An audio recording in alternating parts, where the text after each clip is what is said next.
By age 27, Vincent van Gogh was a serial failure, dismissed from an art dealership, struggled as a schoolteacher, and failed as a lay preacher. He was entirely adrift, lacking any clear purpose or professional success. His attempt at preaching led him to the Belgian Borinage, a destitute coal mining district. There, he chose to live in extreme poverty, giving away his own food and clothing to live alongside the miners in the dirt. This immersion in suffering deepened his emotional capacity. He felt the miners' struggles so intensely that the psychological pressure began to build, creating an internal weight that required a desperate outlet.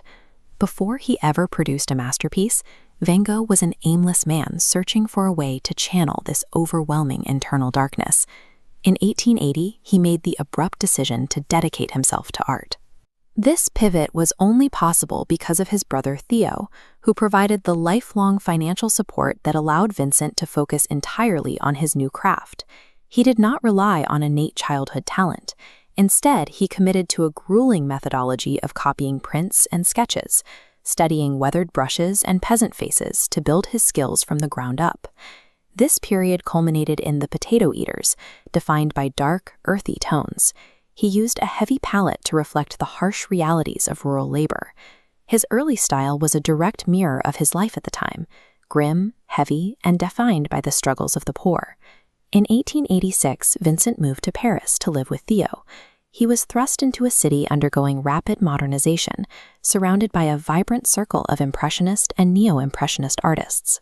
This environment forced a structural change in his technique. He abandoned his muddy Dutch palette for brilliant pigments, including cobalt blue, carmine, and emerald green. He began adopting pointillist techniques and studying Japanese ukiyo-e prints.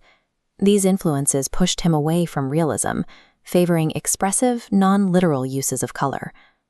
Paris provided Vincent with the visual vocabulary of light and color he needed to finally express his intense internal emotions. Seeking the sun, he moved to Arles in 1888. This move triggered a manic phase of outdoor painting, resulting in his famous series of sunlit wheat fields and sunflowers. He developed a mature style using thick impasto paint and swirling brushstrokes. This technique allowed him to capture the vibrating energy of the landscapes rather than just their static shapes. However, his difficult personality led to severe tensions with fellow artist Paul Gauguin. This friction eventually caused a psychotic break, during which Vincent cut off his own left ear. The mental intensity that allowed him to paint obsessively under the Arles sun eventually became unsustainable. This same drive fueled both his most famous works and the psychological pressure that triggered his final break with Gauguin. In 1889, Vincent was confined to an asylum in St. Remy. Faced with this clinical reality, he used continuous painting as his only effective remedy for the psychiatric disorder that plagued him. It was during this confinement that he painted Starry Night.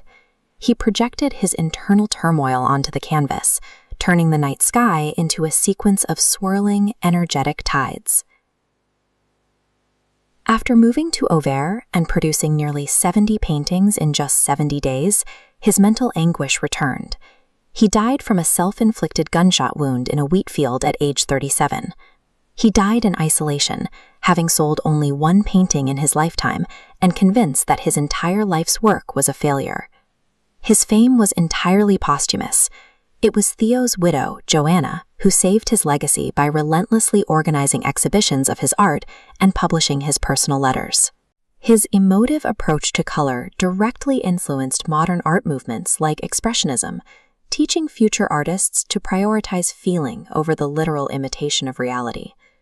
Van Gogh's legacy shows how a life defined by isolation and rejection can still create a foundation for modern art. He proved that a career considered a failure in its own time can leave behind a language of color that continues to influence how art is made and understood today.